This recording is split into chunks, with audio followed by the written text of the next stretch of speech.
You strike me as a very determined and driven woman, ano? Woman. Talagang kapag may na-interest ka, kakaririn mo siya talaga. Yes. Ganun ka, so parang aksidente yung golf. Oo. So, tas magko-compete na. Oo, magko-compete na. Wow! And speaking of tournaments and trophies, hindi lang mga trophies na pang beauty queen ang meron ito si Daisy. Yes. Diyos ko, ano naman itong mga to kung ano-ano.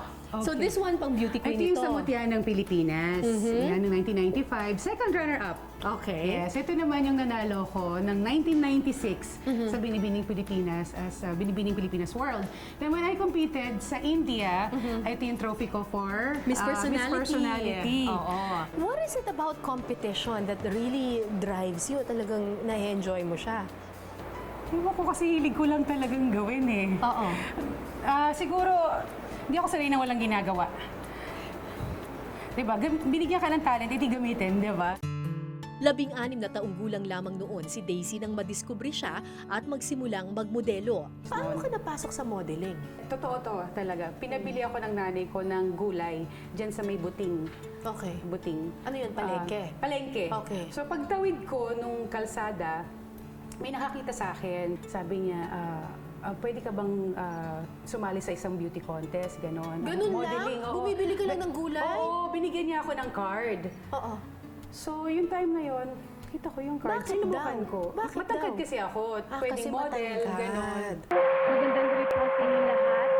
Ako po si Daisy Garcia Reyes, 14 na taong gulang. May taas ng 5 at 7 pulgada. Kasalukuyan naninirahan sa Pateros, Metro Manila. And the winner for Mozzarina Beauty of the Year 1991 is Miss Daisy Reyes, number 29. Sa kanyang kauna-unahang sinalihan na beauty pageant na Mod Serinas de Manila, agad na iuwi ni Daisy ang corona. Nanalo ako ng townhouse. So, yun yung first, Wow! ala yung picture dito. Yun yung townhouse, RSG townhouse. Yun yung unang-unang bahay namin na hindi kami nagre-renta. Ano yung experience nung pagsali sa beauty contest? Mahirap ba siya? Exciting ba siya? Pareho eh. Oo. Ano yung mahirap doon sa training ninyo? Number one, syempre takot akong interview. May question and answer ba dyan? Kasi, di ba lahat naman yun ang... Ba't ka naman natatakot sa question and answer? Eh, syempre, di ba? English.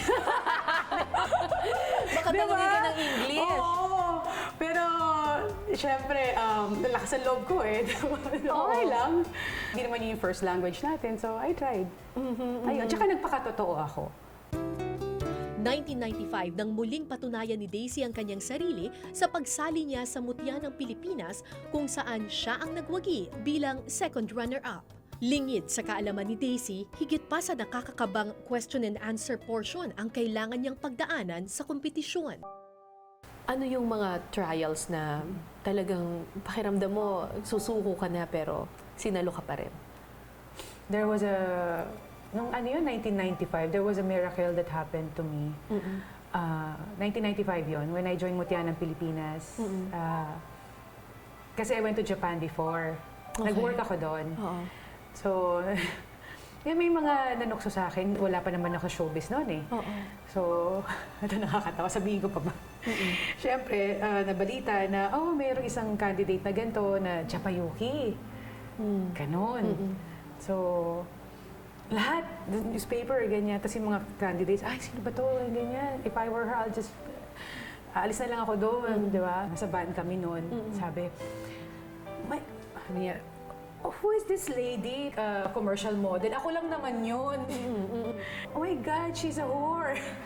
Sinabi. Buti na lang. God is good. Sabi ko, buti na lang hindi ko alam ibig sabihin nun. Hindi mo alam yung ibig sabihin ng whore.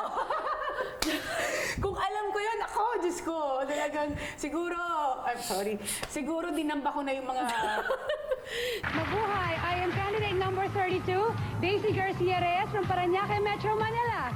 Number 32 is Daisy Reyes.